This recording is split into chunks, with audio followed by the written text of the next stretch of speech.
Donc, le nutritionniste qui travaille en recherche et développement ici, comme moi par exemple, on travaille à développer des ingrédients à base de levure qui ont le meilleur profil nutritionnel possible, que ce soit sa teneur en vitamines, sa concentration en protéines, pour un ingrédient qui va pouvoir faire lever la pâte dans le pain, faire du vin, de la bière.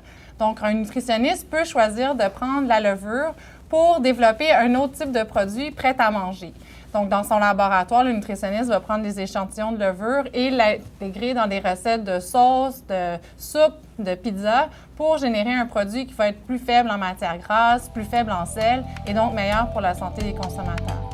Donc, le nutritionniste peut être impliqué au niveau de la caractérisation du profil nutritionnel, les effets des procédés sur la valeur nutritionnelle des produits et, dans le fond, sur la spécification, si on veut, le pédigré du produit. S'assurer que le client sache qu'est-ce qu'il va recevoir pour lui ensuite pouvoir élaborer ses propres étiquettes nutritionnelles, la valeur nutritionnelle de leurs produits et avoir un produit qui est constant de leur côté aussi.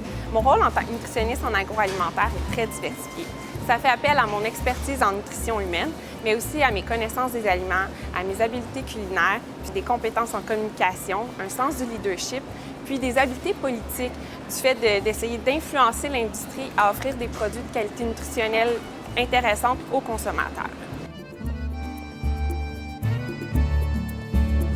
Chez nous, on travaille en comité multidisciplinaire, un peu comme les comités interprofessionnels qu'on retrouve dans les hôpitaux, mais ils sont composés par exemple de la mise en marché, du marketing, des opérations et de la nutrition, puis ça pour chacun des rayons du supermarché.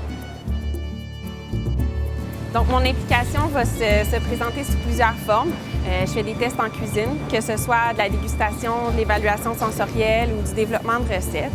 Il va y avoir aussi un aspect plus marketing, où avec l'équipe marketing, on va déterminer des éléments qu'on veut donner aux consommateurs, donc via des dépliants, des recettes ou des trucs gourmets. Dans l'industrie pharmaceutique, notre rôle, comme l'a mentionné Laurence plus tôt, c'est également de travailler avec l'équipe de marketing pour développer la stratégie et la mise en marché des produits nutritionnels.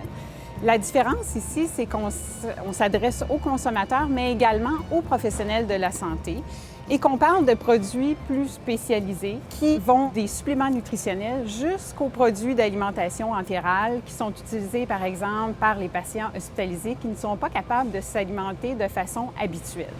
Il arrive parfois que des professionnels de la santé ou des consommateurs ont besoin de renseignements en fait plus spécifiques sur la composition, l'utilisation, la préparation ou les caractéristiques nutritionnelles des produits.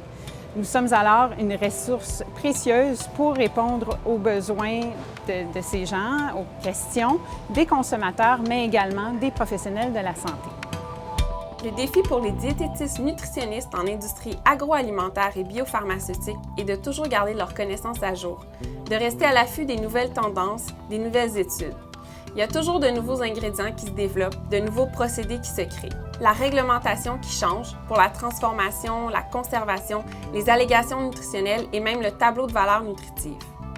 Les nutritionnistes doivent travailler en équipe et pas avoir peur de partager leur expertise, mais aussi de travailler avec d'autres spécialistes en alimentation, que ce soit des chimistes ou des technologues, tout en assurant d'inclure des orientations nutritionnelles qui contribueront à améliorer la santé et l'alimentation de la population québécoise.